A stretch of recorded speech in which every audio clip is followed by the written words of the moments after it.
Welcome to Criminal Nights. Tonight, I'll take you into the shadows of true crime, where innocence meets evil in the most unexpected places. Before we dive in, don't forget to like, subscribe, and tell us in the comments where you're watching. Criminal Nights from. The fluorescent lights in Westfield High's main hallway had been flickering for 3 days straight. I remember that detail because it's burned into my memory, that stuttering, cold white light that made everything look sickly and wrong. As a crime journalist who spent 2 years investigating what happened at that school, I can tell you that some places hold on to their darkness long after the headlines fade. It was a Tuesday morning in October, when 17-year-old Sarah Chen didn't come home. Her parents called the police at 11:47 p.m., exactly 13 minutes after her curfew. Sarah was the kind of student who texted when she'd be 5 minutes late, punctual to a fault. Honor roll, debate team captain, the kind of girl who simply didn't disappear, but disappear she did. I arrived at Westfield High the next morning as part of a crew covering what police initially treated as a routine missing person case. The building sat like a red brick monument to suburban normalcy, manicured lawns, inspirational banners, the faint smell of industrial cleaning chemicals mixing with teenage anxiety and cheap cologne. Nothing about it screamed danger. Nothing suggested that within these walls, something monstrous had already begun. Detective Maria Santos led the initial search. I watched her move through those hallways with the measured steps of someone who'd seen too much, her dark eyes cataloging every detail. She told me later that schools always unnerved her. Too many hiding places, too many secrets buried under the veneer of learning and growth. Schools are ecosystems, she explained, her voice carrying that particular weight detectives develop after years of witnessing humanity's worst impulses. And in every ecosystem, there are predators. Sarah's locker was on the second floor, combination 17-23-9, her birthday. Inside, everything was meticulously organized, textbooks arranged by color, a small mirror with encouraging sticky notes from friends, a photo of her family at last summer's vacation to Lake Tahoe. Her backpack was missing, along with her phone and car keys. But her wallet remained, tucked behind her chemistry textbook like a small leather gravestone. The first 24 hours of a missing person investigation are crucial. I've seen families torn apart in that narrow window of time, hope curdling into something darker. Sarah's parents, David and Linda Chen, aged a decade in those first hours. I watched David's hands shake as he showed me recent photos of his daughter Sarah at homecoming, Sarah accepting an academic award, Sarah laughing with friends at what would be her last birthday party. She was going to be valedictorian. Linda whispered, her voice hollow, full scholarship to Stanford. She had her whole life mapped out. The security footage from that Tuesday painted a disturbing picture. Sarah entered the building at 7:23 a.m., her usual time. She attended first period AP Literature, second period Advanced Chemistry, and then ... nothing. The cameras showed her walking toward the science wing after second period, her long black hair catching the overhead lights, her familiar purple backpack slung over one shoulder. She turned the corner, toward the rarely used east stairwell, and vanished from the digital record as completely as if she'd never existed. That stairwell became the focus of the investigation. It led to a basement area that housed the schools, maintenance facilities, storage rooms, and the old fallout shelter from the 1960s that most students didn't even know existed. The air down there was different, thicker, carrying the metallic taste of old pipes and forgotten spaces. I descended those stairs with Detective Santos on the third day of the investigation. Each step echoed despite our careful movements, the sound seeming to multiply in the darkness ahead. At the bottom, industrial-strength flashlights revealed a maze of corridors that snaked beneath the school like arteries in some massive sleeping beast. Most of these rooms haven't been opened in years, Santos murmured, her flashlight beam dancing across rusted doors and cobwebbed corners. Perfect place to hide something, or someone. The maintenance supervisor, a weathered man named Bill Rodriguez, who'd worked at Westfield for 15 years, met us at the bottom of the stairs. His hands were stained with decades of honest work, but something in his eyes seemed fractured, like glass that had been struck but hadn't yet shattered. I check. Down here maybe once a month, he said, his voice echoing strangely in the confined space. Kids aren't supposed to be down here. It's not safe. But as we moved deeper into the basement, it became clear that someone had been down there recently. Fresh footprints in the dust, a discarded energy drink can that couldn't have been more than a week old, and in one corner, something that made my blood freeze, a small pile of what looked like torn fabric. Purple threads that matched the description of Sarah's backpack. Detective Santos bagged the evidence with practiced efficiency, but I could see the tension in her shoulders.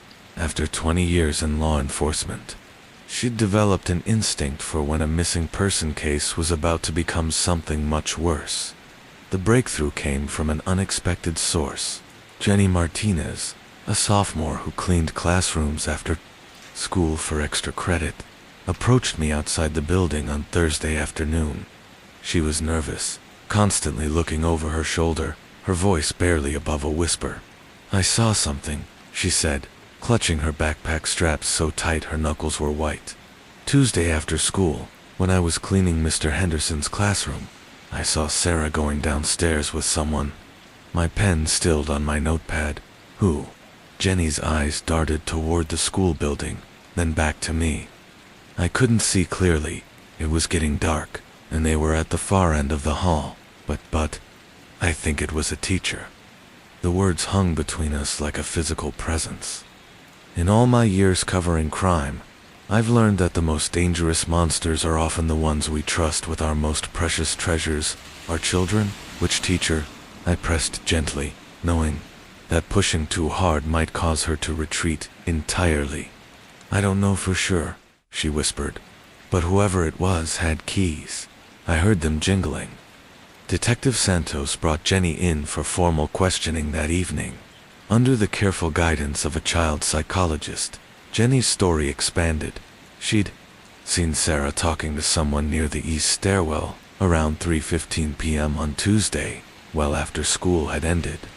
The figure was tall, wearing the kind of khaki pants and polo shirt that made up the unofficial uniform of male teachers at Westfield.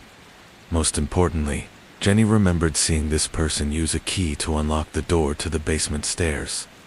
The list of people with basement access was surprisingly short. 3 custodial staff, the principal, the assistant principal, and 4 teachers who sponsored clubs that occasionally used the lower-level storage areas. Detective Santos began the delicate process of interviewing each one, knowing that a single wrong move could destroy both the investigation and innocent careers.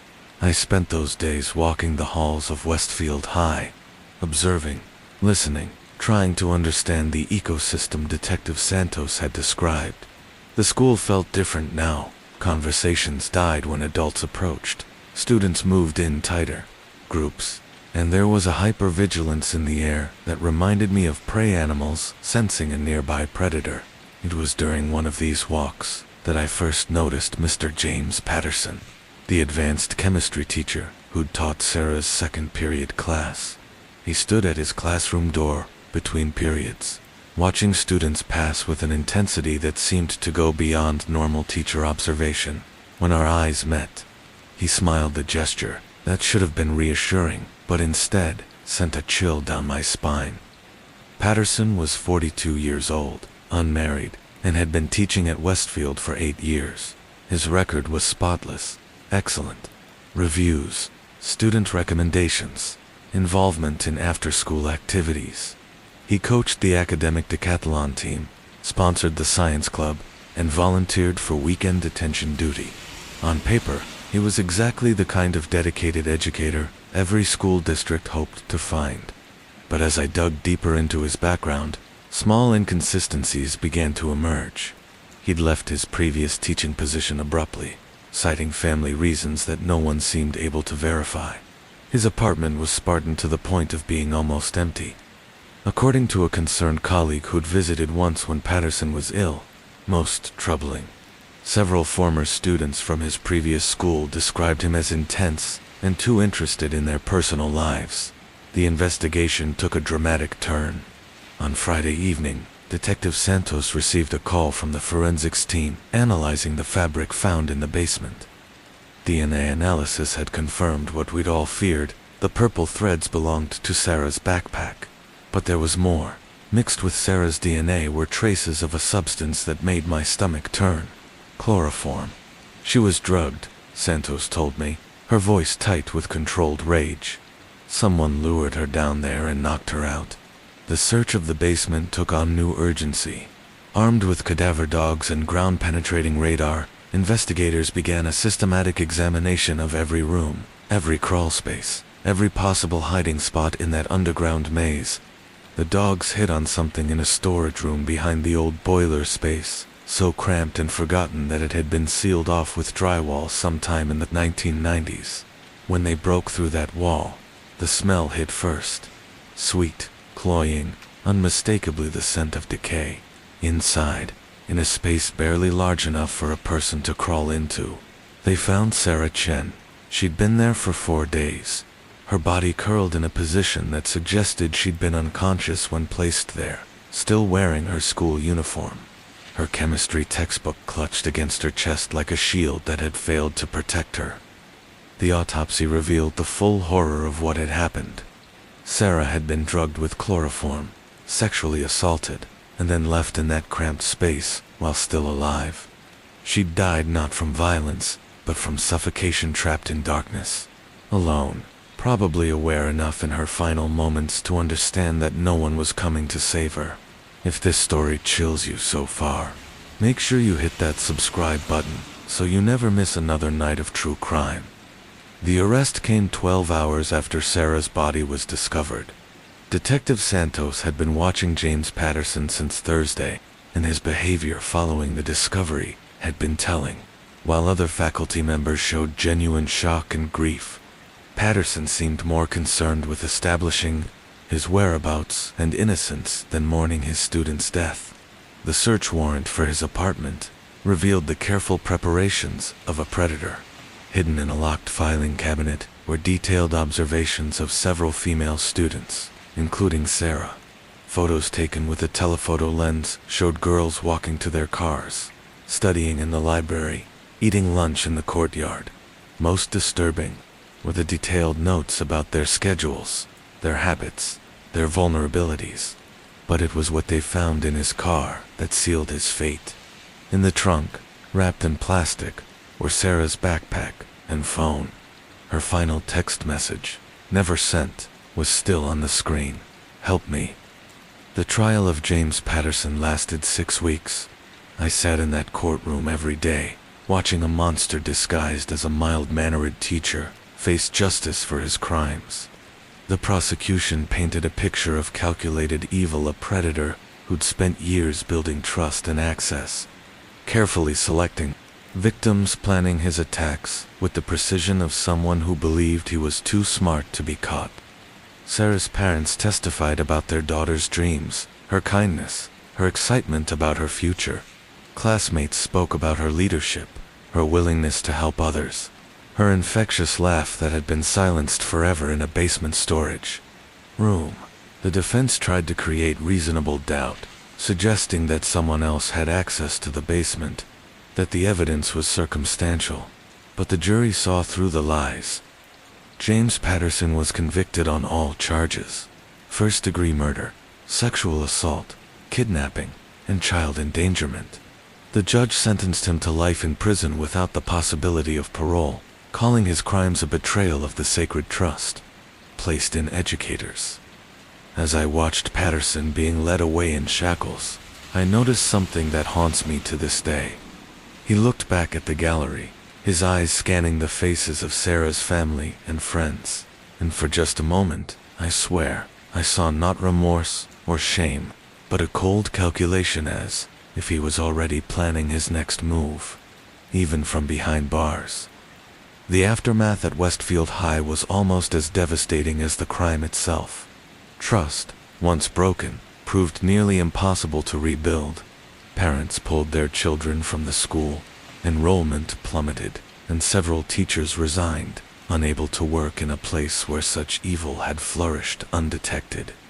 The basement was permanently sealed, the east stairwell locked, as if physical barriers could somehow keep the darkness at bay. But perhaps the most unsettling discovery came months after Patterson's conviction. During renovation work to improve the school's security, workers found additional evidence of his activities: a hidden camera system in the girls' locker room, secret compartments in his classroom where he'd stored trophies from other victims, and journals detailing years of careful stalking and planning. The investigation revealed that Sarah Chen wasn't Patterson's first victim.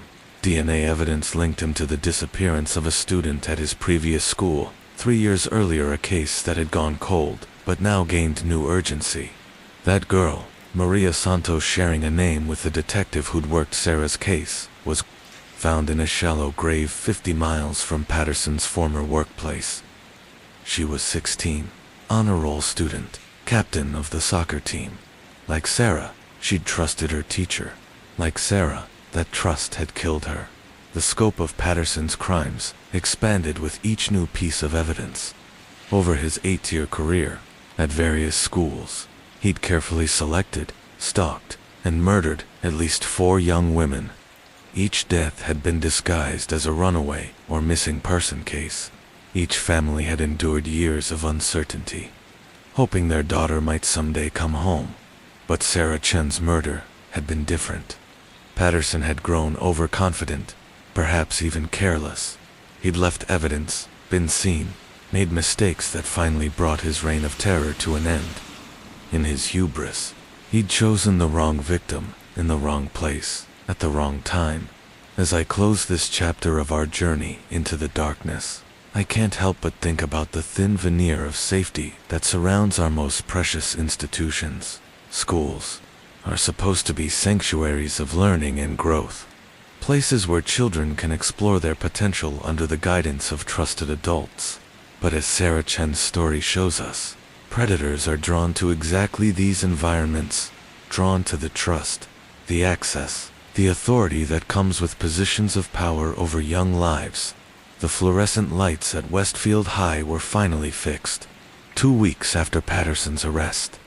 The hallways brightened, the sickly atmosphere lifted, and slowly, cautiously, life began to return to something resembling normal. But those of us who walked those halls during the investigation know the truth that evil doesn't announce itself with dramatic music and obvious warnings. It wears khaki pants and offers to help with homework. It builds trust before it destroys lives. Sarah Chen would have been 21 this year, probably graduating from Stanford with honors, preparing for a career in environmental law. Instead, she exists only in photographs and memories, another victim of a monster who hid his true nature behind a teacher's caring facade. Her story serves as a reminder that vigilance is the price of safety, and that sometimes the most dangerous predators are the ones we never see coming until it's too late. The basement at Westfield High remains sealed to this day, a concrete tomb holding nothing but shadows and memories. But somewhere in the darkness above, life continues, students learning, teachers teaching, parents trusting that their children will come home each day, whole and safe. It's a trust that most of the time proves justified, but as Sarah Chen's story reminds us, sometimes that trust becomes a trap that leads to unimaginable darkness. The gymnasium at Roosevelt Middle School still echoes with the ghosts of that April morning. I can hear them sometimes when I close my eyes, the squeak of sneakers on polished wood, the thud of basketballs, the innocent laughter of children who had no idea their world was about to shatter. As someone who spent 3 years unraveling what happened in those final moments before the screaming started, I can tell you that some sounds never leave you. It was 10:47 a.m. when 12-year-old Marcus Williams walked into his 6th grade PE class carrying more than just his backpack. Hidden beneath his oversized hoodie the same black hoodie his grandmother had bought him for Christmas. Just 4 months earlier was his stepfather's .38 caliber revolver. The weight of it had been pulling at his thin shoulders all morning, a metallic anchor dragging him toward a decision that would destroy not just his own life, but the lives of everyone in that gymnasium. I arrived at Roosevelt Middle School as part of a crisis response team, expecting to cover what initial reports described as an incident involving a student with a weapon. Nothing could have prepared me for what I found. The parking lot was a chaos of flashing lights, police cars, ambulances, fire trucks, creating a perimeter around a building that looked deceptively normal from the outside. Red brick, cheerful banners announcing the spring book fair, a small garden tended by the environmental club. It looked like every other middle school in America, a place where the biggest concerns should have been pop quizzes and cafeteria pizza. But inside those walls, childhood innocence had died in a hail of bullets. Detective Ray Coleman, a 25-year veteran who'd worked everything from gang violence to domestic murders, met me at the police perimeter.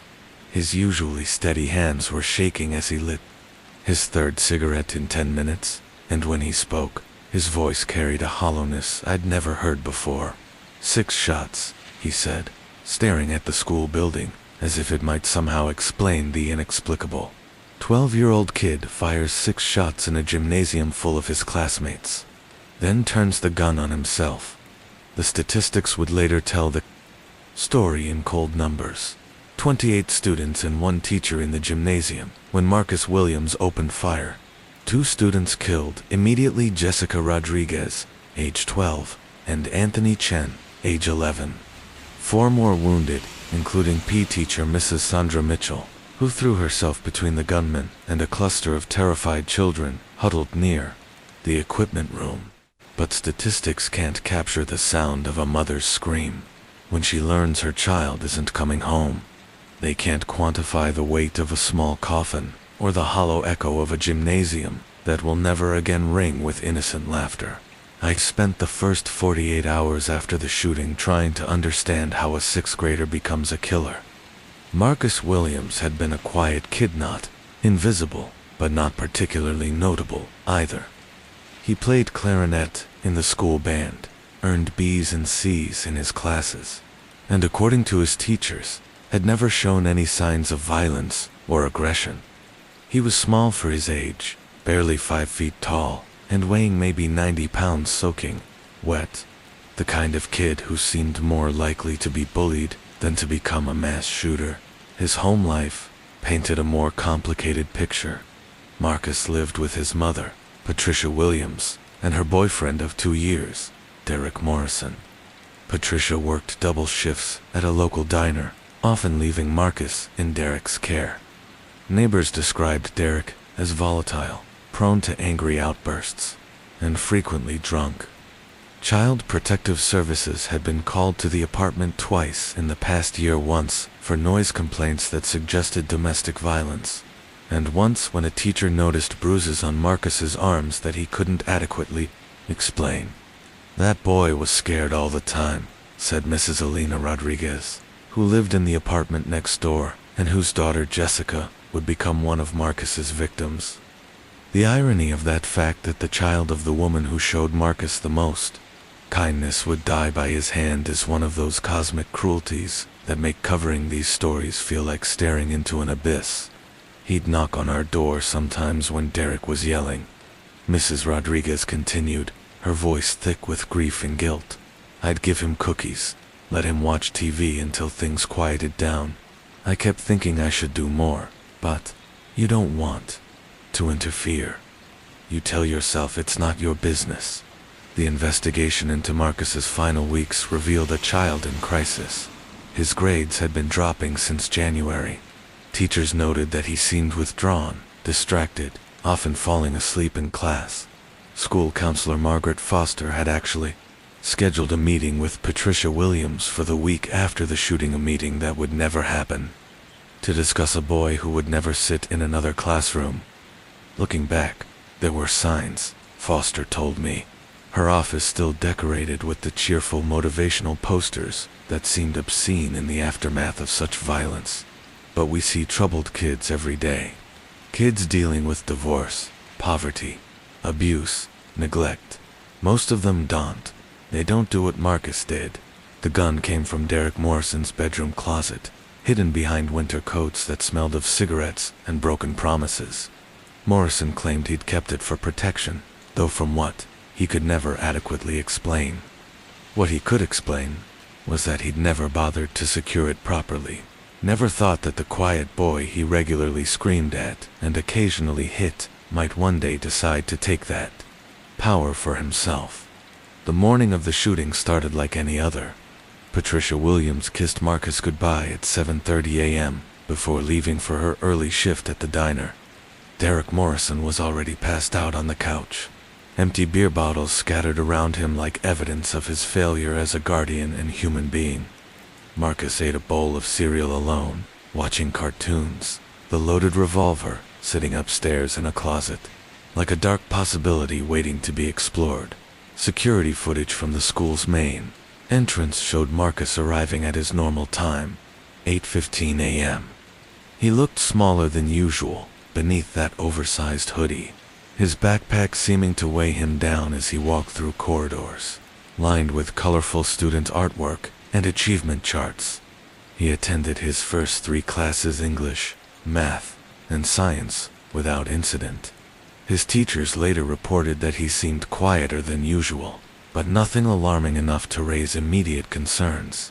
It was during 4th period study hall that something shifted. Classmate Jennifer Walsh, who sat 2 desks behind Marcus, later told investigators that he spent the entire period staring at a photograph. When she managed to catch a glimpse, she saw it was a picture of his father, his biological father, who'd died in a car accident when Marcus was 7 years old.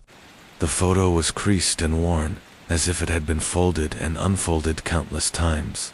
He kept touching his stomach, Jennifer remembered, her young voice carrying a weight no child should have to bear, like it hurt, and he was whispering something, but I couldn't hear what. 5th period was lunch, and this is where the timeline becomes crucial.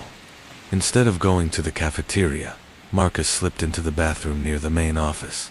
Security cameras lost him for exactly 14 minutes, long enough, investigators would later determine, for him to retrieve the gun from his backpack and make whatever final decision transformed a troubled child into a killer. When he emerged from that bathroom, something had fundamentally changed. Students who saw him in the hallway described his demeanor as different, more focused, more purposeful. His small hands were thrust deep into his hoodie pocket, and he walked with a determination that seemed foreign to the quiet, uncertain boy they'd known. PE class started at 10:30 a.m. Mrs. Sandra Mitchell, a 15-year veteran teacher, beloved by students and parents alike, was leading the class through basketball drills.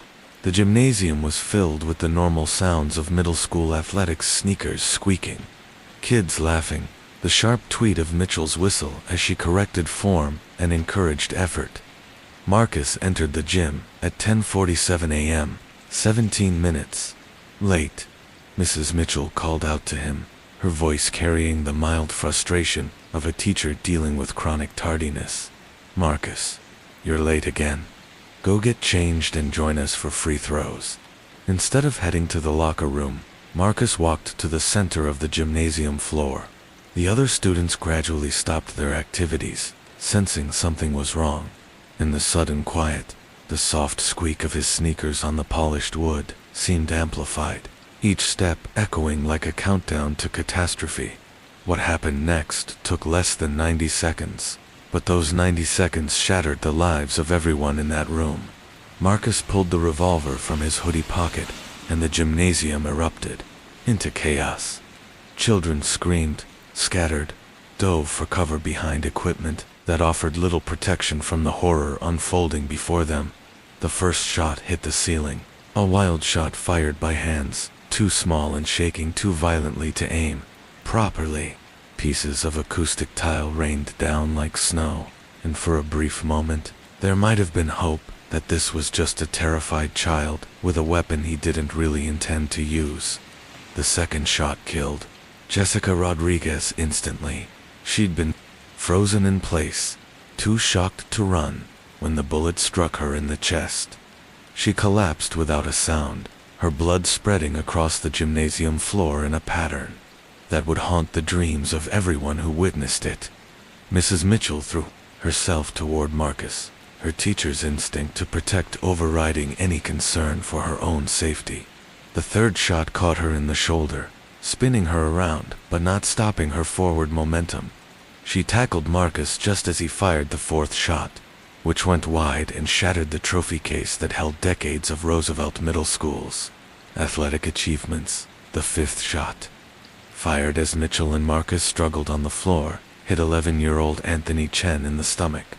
He'd been trying to reach the exit when the bullet found him, and he fell just 15 feet from safety. His best friend, David Kim, later described the sound Anthony made: not quite a scream, not quite a whimper, but something in between that no child should ever have to hear from another child. The sixth and final shot was the one Marcus saved for himself. Even as Mrs. Mitchell fought to wrestle the gun away from him, even as help was surely coming, even as he might have surrendered and lived to grow up and possibly find some path toward redemption, Marcus Williams placed the barrel against his temple and pulled the trigger one last time. The silence that followed was perhaps more horrifying than the gunfire itself.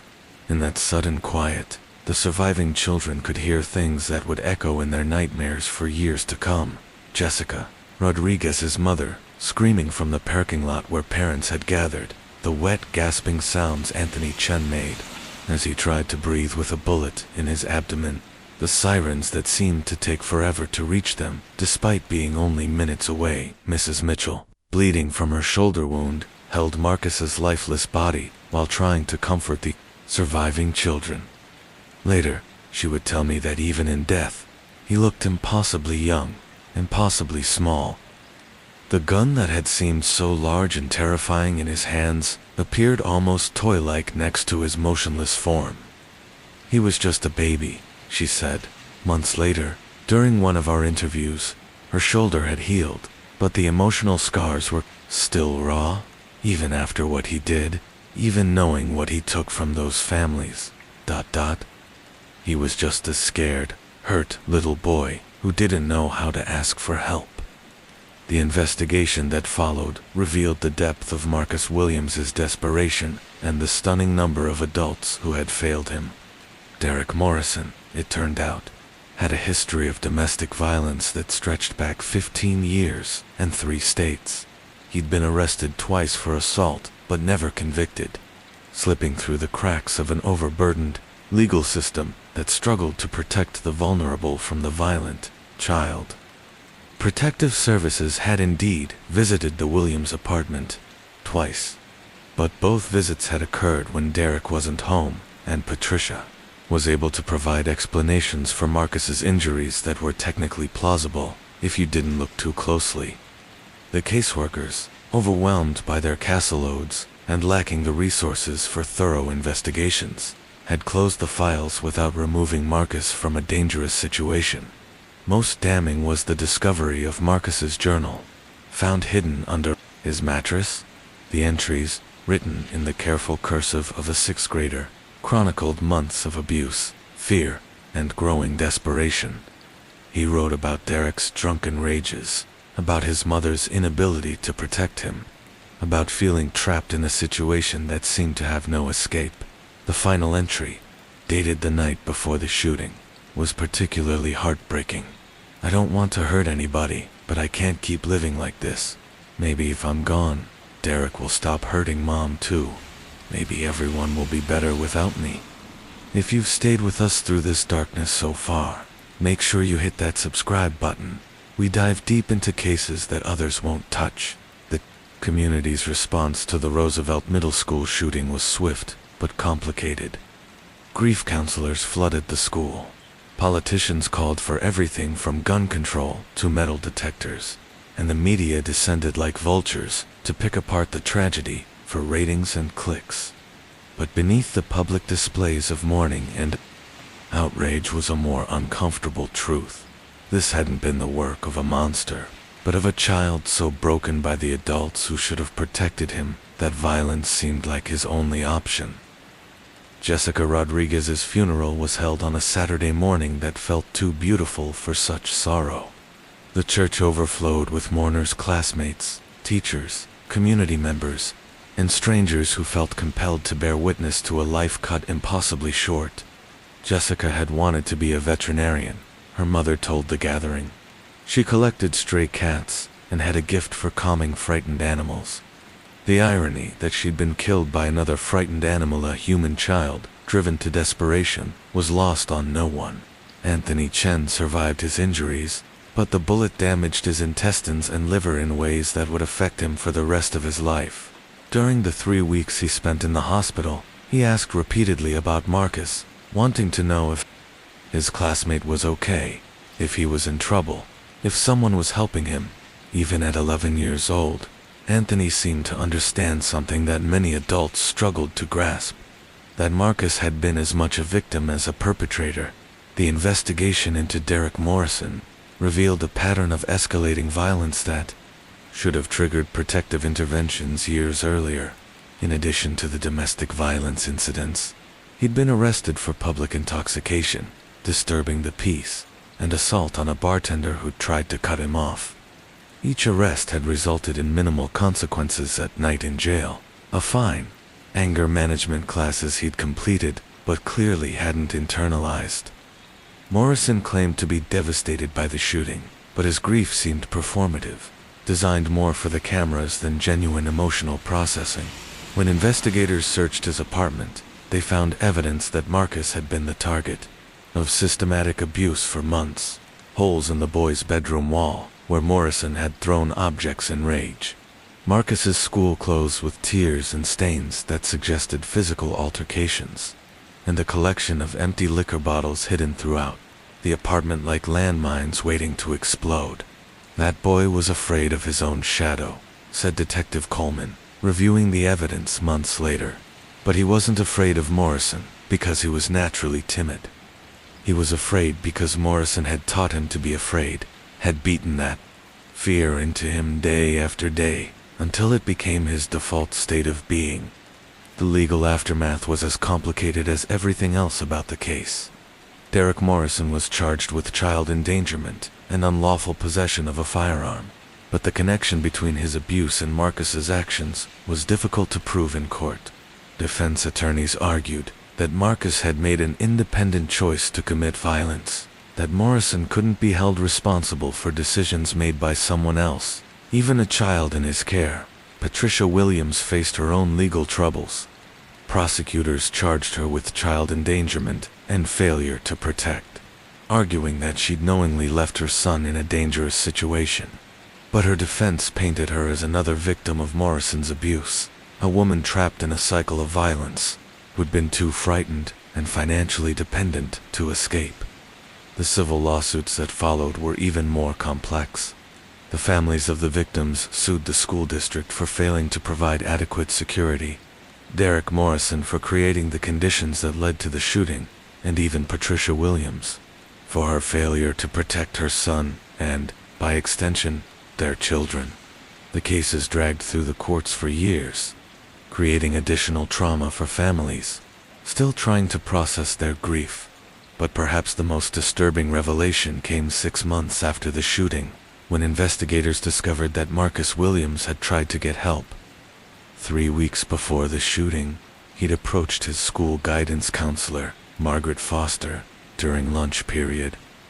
According to Foster's notes, Marcus had seemed agitated, saying he needed to talk about problems at home, but Foster was dealing with a crisis involving another student, a girl threatening suicide, and had asked Marcus to come back the next day. Marcus never returned to Foster's office. When she tried to follow up the following week, he claimed everything was fine, that he'd resolved the problems on his own. Foster, overwhelmed by her caseload of troubled children, had let the matter drop. The knowledge that Marcus had reached out for help just days before committing murder would haunt her for the rest of her career. "I replay that conversation every day," Foster told me during our final interview. "What if I'd made time for him that day? What if I'd pressed harder when he said everything was fine? What if I'd called his mother, or CPS, or someone? Those 2 children might still be alive." The Roosevelt Middle School gymnasium reopened 8 months after the shooting, but it was never the same. Despite new paint, new equipment, and even a small memorial garden planted in Jessica and Anthony's honor, the space felt haunted. Students avoided the area where the shooting had occurred, and teachers reported that even normal activities like basketball games and school assemblies felt tense and unnatural. The school district eventually converted the gymnasium into a media center, as if surrounding the space with books and computers could somehow erase the memory of that April morning. But those of us who were there during the investigation know that some spaces hold on to their trauma, that violence leaves an imprint that can't be painted over or redecorated away. The broader community struggled with how to remember Marcus Williams. He was simultaneously a victim and a perpetrator, a child failed by the adults who should have protected him, and a killer who'd destroyed innocent lives. Some wanted to focus only on Jessica Rodriguez and Anthony Chen, to remember them as pure victims, while casting Marcus as simply evil. Others argued for a more nuanced understanding that acknowledged the complex factors that had created this tragedy. The truth, as always, was more complicated than either narrative allowed. Marcus Williams was a 12-year-old boy who'd been systematically abused and terrorized until he saw violence as his only escape. That doesn't excuse what he did or minimize the trauma he inflicted on his classmates and their families. But it does help explain how a quiet 6th grader who played clarinet and earned average grades could walk into a gymnasium and destroy so many lives, including his own. The final report on the Roosevelt Middle School shooting ran to over 300 pages, but its conclusions could be summarized in a single sentence: this tragedy was preventable. If Derek Morrison's history of violence had been properly documented and prosecuted, if Child Protective Services had been adequately funded and staffed, if Margaret Foster had been able to spend more time with Marcus when he'd tried to reach out for help, if any one of a dozen different systems had functioned as intended, 2 children might still be alive, and a third might have grown up to find healing instead of choosing violence. But perhaps the most important lesson from Roosevelt Middle School isn't about systems and procedures. It's about the fragility of childhood innocence and the responsibility we all share to protect it. Children aren't born violent, they're made violent by the circumstances and adults that shape their young lives. Marcus Williams didn't wake up one April morning and decide to become a killer. He was sculpted into one, day by day, blow by blow, until violence seemed like the only language he knew how to speak. In the end, the Roosevelt Middle School shooting stands as a reminder that school violence isn't always about access to weapons or security failures or mental health crises. Sometimes it's about love, or rather, the absence of love, the presence of abuse, and the toxic combination of desperation and access to lethal means. Marcus Williams needed help, needed protection, needed someone to see his pain and respond with compassion instead of indifference.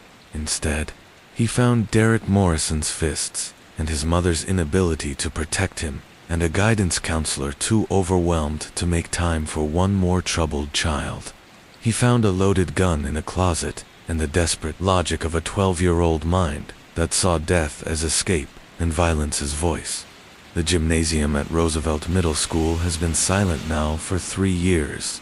The media center that replaced it hums with the quiet sounds of learning keyboards clicking, pages turning, whispered conversations about homework and books. But sometimes, late at night when the building is empty and the security guards are making their rounds, they say you can still hear the echoes of that April morning. The squeak of sneakers on polished wood, the thud of basketballs, the innocent laughter of children who had no idea their world was about to shatter. And underneath it all, if you listen carefully, you might hear something else.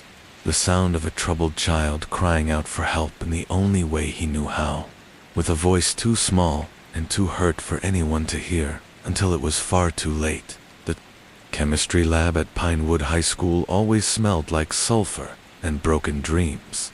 I remember thinking that the first time I walked through those doors.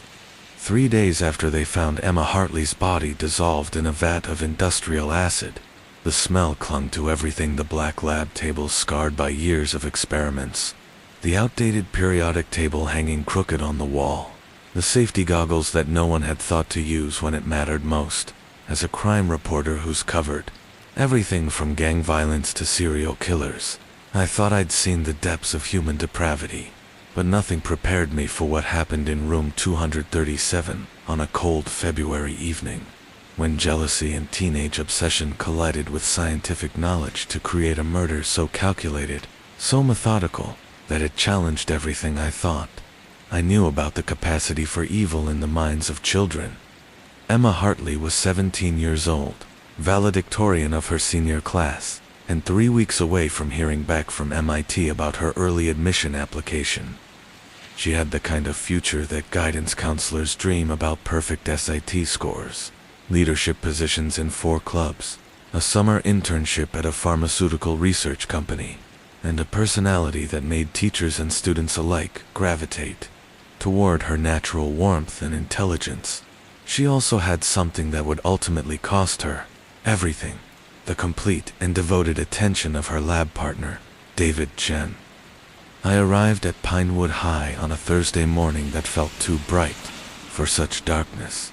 The school sat on 15 acres of manicured suburban perfection red brick buildings connected by covered walkways, a football stadium that rivaled some colleges, and a parking lot filled with the kind of cars that suggested this was a place where privilege was taken for granted and tragedy was something that happened to other people. Detective Sarah Martinez met me at the main entrance, her usually immaculate appearance slightly disheveled after 72 hours of working what she would later describe as the most disturbing case of her 20-year career. Her dark eyes held a weariness that went beyond simple exhaustion. Was the look of someone who'd stared into an abyss and realized it was staring back. 17 years old, she said without preamble, lighting a cigarette with hands that trembled slightly. Honor student, never been in trouble, planning to study biochemistry at one of the best schools in the country. And he used that knowledge to commit the most premeditated murder I've ever seen. The timeline of Emma's disappearance had been frustratingly vague until David Chen confessed. She'd been seen leaving the school building at 4:15 p.m. on Tuesday, February 14th, Valentine's Day, a detail that would later prove sickeningly significant. Her car was found in the school parking lot the next morning, keys still in the ignition, her purse untouched on the passenger seat. Her phone went straight to voicemail, her social media accounts went silent, and Emma Hartley simply vanished as completely as if she'd never existed. For 48 hours, the investigation followed standard missing person protocols. Police interviewed her friends, family, teachers, and boyfriend, a popular senior named Jake Morrison, who'd been dating Emma for 8 months and had a solid alibi for Tuesday evening. They searched her usual hangouts, checked local hospitals, and issued Amber Alerts that spread her photograph across 3 states. But it was David Chen who provided the first major break in the case, though not in the way anyone expected. On Thursday morning, David approached his chemistry teacher, Mr. Robert Stevenson, with what he claimed was an urgent question about a college application essay. According to Stevenson, David seemed agitated, nervous, repeatedly asking about the proper disposal methods for hazardous chemicals. When Stevenson asked why he needed to know, David claimed it was for a research paper about environmental safety protocols. Something felt wrong, Stevenson told me later, his voice carrying the weight of hindsight and professional guilt. David was always intense, always asking questions that went deeper than the curriculum required. But that morning, there was something different, something desperate. Stevenson's suspicions deepened when he noticed that several chemicals were missing from the lab's inventory, specifically concentrated hydrofluoric acid and sodium hydroxide, compounds that individually were dangerous, but when combined created a solution capable of dissolving organic matter, including human tissue. The search of the chemistry lab began that afternoon. Detective Martinez led a team of forensic specialists through room 232, methodically checking every cabinet, every storage area, every possible hiding place where evidence might be concealed. The lab looked normal at first glance: rows of black tables equipped with Bunsen burners and sinks, shelves lined with beakers and graduated cylinders. The controlled chaos of a working science classroom. But underneath one of the lab tables, forensic technicians found traces of blood that had been cleaned but not completely eliminated. Luminol revealed spatter patterns on the floor and walls that suggested significant violence had occurred in that space. Most disturbing was the discovery of several strands of long blonde hair that matched Emma Hartley's got in the drain of a sink that showed chemical burns around its edges. The breakthrough came when investigators found David's notebook, hidden in his locker behind textbooks and college brochures that painted a picture of academic success and bright futures. The notebook contained detailed plans that read like a scientific paper on murder step-by-step instructions for luring Emma to the lab, incapacitating her, and disposing of her body using chemical dissolution. The entries, written in David's meticulous handwriting, chronicled months of obsession and careful planning. He'd researched methods of killing that would leave minimal evidence, studied the school's security patterns to identify times when the chemistry lab would be empty, and even calculated the precise chemical ratios needed to completely dissolve a human body. But perhaps most chilling were his motivations, laid out with the clinical detachment of a research proposal. David had been in love with Emma since freshman year, a one-sided infatuation that had grown into something twisted and possessive over their 3.5 years as classmates. He'd watched her date other boys, succeed academically, and prepare for a future that didn't include him, and that exclusion had festered into a rage that masqueraded as devotion. If I can't have her, no one can. Read one entry dated 3 weeks before Emma's disappearance. She doesn't understand what she means to me, what we could be together, but she will. The arrest came on Friday evening, 36 hours after Emma's body had been discovered, rather what remained of it. David Chen was at home, calmly working on calculus homework, as if he hadn't committed one of the most heinous crimes in the school's history. When Detective Martinez knocked on his door, he answered with a question that revealed the depth of his delusion. "Is Emma ready to see me now?" The interrogation that followed was unlike anything Martinez had experienced. David didn't deny his guilt. Instead, he spoke about the murder with the same academic precision he brought to his chemistry experiments. He explained how he'd convinced Emma to meet him in the lab after school by telling her he needed help with a college application. How he'd waited until the building was nearly empty, then attacked her with a tire iron he'd hidden in his backpack. She fought, David told Martinez, his voice carrying no emotion whatsoever. I hadn't expected that. She was stronger than she looked, but the mathematical probability was always in my favor. I'm 6 inches taller and 40 pounds heavier. Physics dictated the outcome. According to David's confession, Emma had lived for approximately 20 minutes after the initial attack, conscious and aware as he prepared the chemical solution that would erase her from existence. He'd spoken to her during those final minutes, he claimed, explaining his feelings and his disappointment that their relationship couldn't continue as he'd hoped. I told her I loved her, he said, as if that somehow justified the horror he'd inflicted. I wanted her to understand that everything I did was because of how much she meant to me. The chemical dissolution process had taken nearly 6 hours, David working through the night like a student cramming for an exam. He'd documented everything in his notebook, the temperature readings, the pH levels, the gradual breakdown of tissue and bone. By morning, Emma Hartley had been reduced to a viscous liquid, that David had carefully disposed of through the lab's industrial drain system. What remained were trace elements that forensic science could identify, but that provided no hope of recovering Emma's body for burial. Her parents would have to grieve without the closure of laying their daughter to rest, forever haunted by the knowledge of what had been done to her in those sterile laboratory surroundings. The investigation into David Chen's background revealed a pattern of disturbing behavior that had been overlooked or dismissed by adults who should have recognized the warning signs.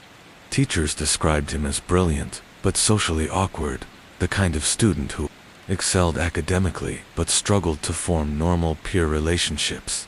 He'd never had a girlfriend, rarely attended social events, and spent most of his free time either studying or conducting unsupervised experiments in his home chemistry set.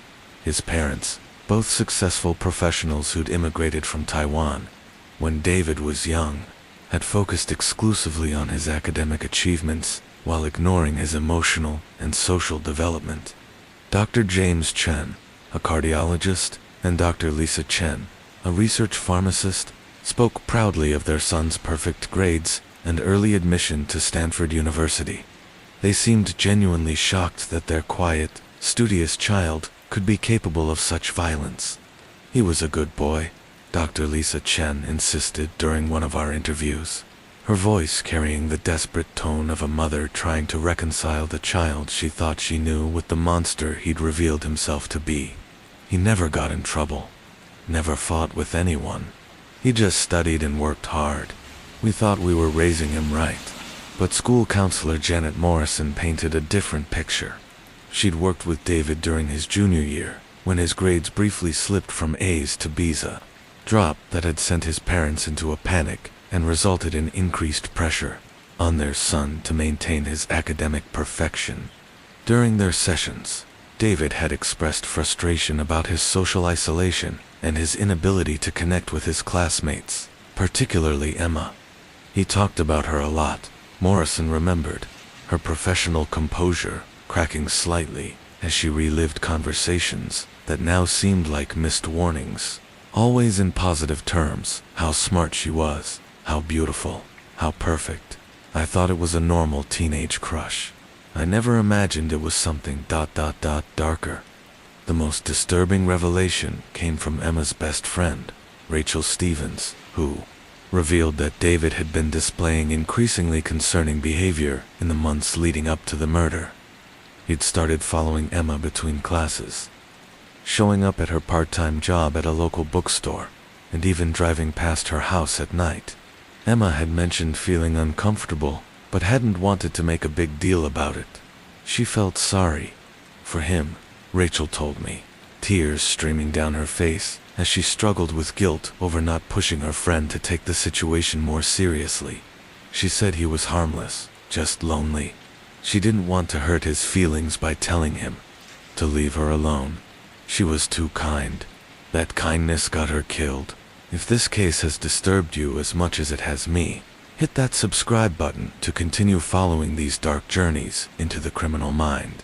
The trial of David Chen became a media sensation, partly because of his young age, but mostly because of the calculated nature of his crime. The prosecution painted him as a cold-blooded killer who'd used his intelligence and scientific knowledge to commit the perfect murder. The defense attempted to argue that he was a mentally ill teenager who'd been driven to violence by social isolation and academic pressure. The evidence against David was overwhelming. His detailed notebooks, the forensic evidence from the chemistry lab, and his own confession left little doubt about his guilt. But the case raised uncomfortable questions about how an honor student from a privileged background could develop into a killer, and what responsibility the adults in his life bore for failing to recognize and address his psychological problems. Dr. Amanda Foster, a forensic psychologist who evaluated David before the trial, diagnosed him with several personality disorders that explained his lack of empathy and his ability to view Emma's murder as a problem to be solved rather than a human tragedy. But she also noted that these conditions were treatable if they'd been identified and addressed during his childhood. David Chen is a sociopath, Dr. Foster testified. But sociopaths aren't born, they're made. His emotional development was stunted by parents who valued academic achievement over human connection, by a school system that rewarded his intelligence while ignoring his social dysfunction, and by a culture that celebrates intellectual brilliance while dismissing emotional intelligence as unimportant. The jury deliberated for less than 3 hours before returning a verdict of guilty on all charges: first-degree murder, abuse of a corpse, and destruction of evidence. Despite his age, David was tried as an adult and sentenced to life in prison without the possibility of parole. As the verdict was read, he showed no emotion, simply nodding as if the outcome was another problem he'd successfully solved. Emma Hartley's parents spoke at the sentencing hearing, their grief and rage palpable as they addressed the young man who'd stolen their daughter's future. Her father, Michael Hartley, spoke about Emma's dreams of becoming a researcher who would develop new treatments for cancer. Her mother, Susan Hartley, described the daughter she'd never see graduate from college, get married, or have children of her own. "You didn't just kill Emma," Susan Hartley said, staring directly at David Chen. "You killed her future, our future, the contributions she would have made to the world. You destroyed all of that because you couldn't accept that she didn't love you back? That's not love, that's possession, that's evil." David's response to the victim impact statements was perhaps the most chilling moment of the entire trial. When given the opportunity to address the court, he stood and delivered what sounded like a prepared speech about his disappointment in the outcome and his belief that his feelings for Emma had been misunderstood by the legal system. "I accept responsibility for the technical aspects of Emma's death," he said, his voice carrying the same emotional detachment that had characterized his confession. "But I want the court to understand that my actions were motivated by love, not malice. I loved Emma Hartley more than anyone else ever could or would. That love deserved recognition and reciprocation." The courtroom erupted in anger and disbelief. Emma's family and friends couldn't comprehend how someone could describe murder and dissolution of a human body as an act of love. Even the judge seemed shaken by David's complete lack of remorse or understanding of the magnitude of his crimes. The aftermath of the trial brought changes to Pinewood High School that reflected a broader recognition of the warning signs that had been missed. The school implemented new protocols for monitoring student behavior, required additional training for teachers and counselors in identifying potentially dangerous obsessions, and established stricter security measures for accessing chemistry labs and other areas where dangerous materials were stored. But perhaps the most significant change was cultural. The case forced the school community to confront uncomfortable truths about the pressure placed on high-achieving students and the ways that academic success could mask serious psychological problems. David Chen had been seen as a model student right up until the moment he became a killer, and that transformation challenged everyone's assumptions about the relationship between intelligence and morality. The chemistry lab where Emma died was permanently closed, converted into a computer classroom where the smell of sulfur was replaced by the quiet hum of technology. But those of us who walked through room 237 during the investigation know that some spaces retain their memories, that evil leaves an imprint that can't be erased by new carpet and fresh paint. 3 years later, David Chen sits in a maximum prison, reportedly spending his time reading scientific journals and maintaining his innocence despite his detailed confession. Prison officials describe him as a model inmate who follows rules, causes no trouble, and shows no signs of rehabilitation because he doesn't believe he's done anything wrong. In his rare interviews with psychologists and journalists, David continues to characterize Emma's murder as a tragic misunderstanding rather than a crime. He speaks of her in present tense, as if she's simply away at college rather than dissolved in a chemistry lab drain 3 years ago. Most disturbing, he expresses confidence that when he's eventually released from prison, he'll be able to find someone who will appreciate him in ways that Emma couldn't. The case of David, Chen and Emma Hartley serves as a chilling reminder that evil doesn't always announce itself with obvious warning signs. Sometimes it hides behind perfect grades and polite behavior, masquerading as academic excellence while planning unthinkable horrors. It challenges our assumptions about the relationship between intelligence and morality, forcing us to confront the uncomfortable truth that brilliance can be every bit as dangerous as stupidity when it lacks the tempering influence of empathy and conscience. Emma Hartley would have graduated from MIT this year, probably with honors, possibly with research opportunities that could have led to medical breakthroughs that saved lives. Instead, her potential was dissolved in a vat of industrial acid by someone who claimed to love her but demonstrated the most selfish and possessive understanding of that word imaginable. The chemistry lab at Pinewood High School has been silent for 3 years now. The equations that once covered its whiteboards have been erased. The periodic table has been taken down, and the safety equipment that failed to protect Emma from the most dangerous element in the room, human obsession, has been packed away in storage. But sometimes, late at night, when the building is empty and the security guards are making their rounds, they say you can still smell sulfur in the air near room 237. Not the sulfur of chemical experiments and educational demonstrations, but something darker, the lingering scent of dissolved dreams, destroyed futures, and the toxic combination of brilliance and obsession that turned an honor student into a monster. The periodic table that once hung in that room cataloged all the known elements in the universe, from hydrogen to uranium, each with its own properties and potential for both creation and destruction. But it never included the most dangerous element of all, the human heart, when it mistakes possession for love, when it views another person as a problem to be solved rather than a soul to be cherished.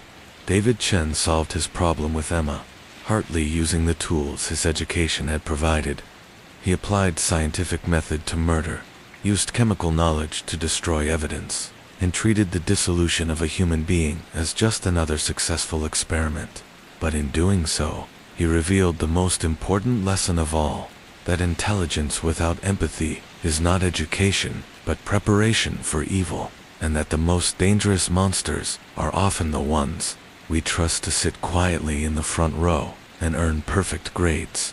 Good night and good dreams.